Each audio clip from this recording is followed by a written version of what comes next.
The icy spray stung Captain William's weathered face, a stark contrast to the searing loneliness gnawing at his gut. Weeks at sea, alone with the mournful creak of the corvus and the howling wind had carved solitude into his very bones. He craved a flicker of life, a whisper of connection in the vast, suffocating emptiness. Then, a ripple, a fleeting shadow cutting through the slate-gray ocean. Hope, a fragile bird, unfurled its wings in William's chest. He squinted, heart hammering against his ribs. A pod, orcas, their sleek black bodies slicing through the water like obsidian arrows. They circled the corvus, their calls guttural songs that sent shiver down William's spine. Not the menacing clicks of sharks, but a haunting melody, mournful yet strangely alluring.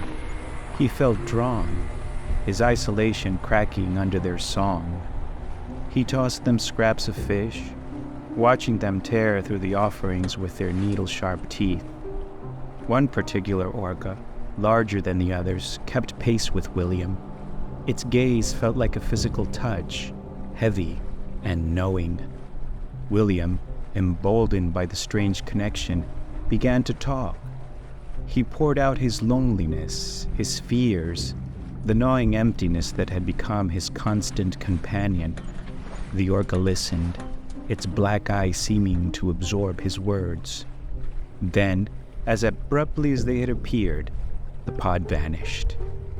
William was left alone again, the silence deafening. But the encounter had left him unsettled. He dreamt of orcas that night, their eyes glowing with an eerie phosphorescence, their calls turning into whispers in his mind.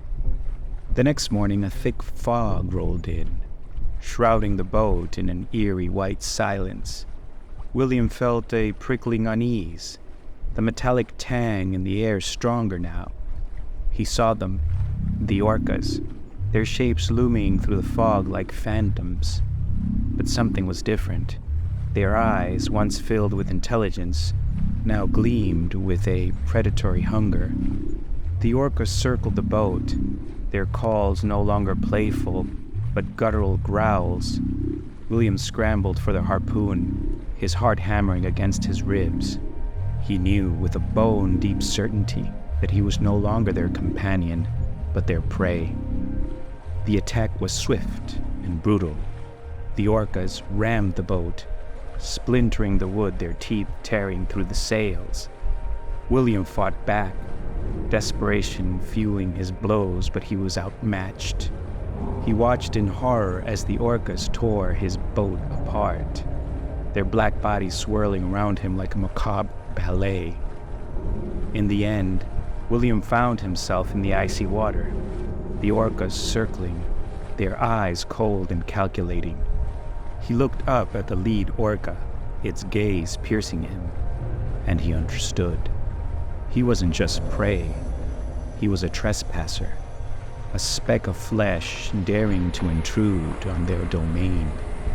And they had made their verdict.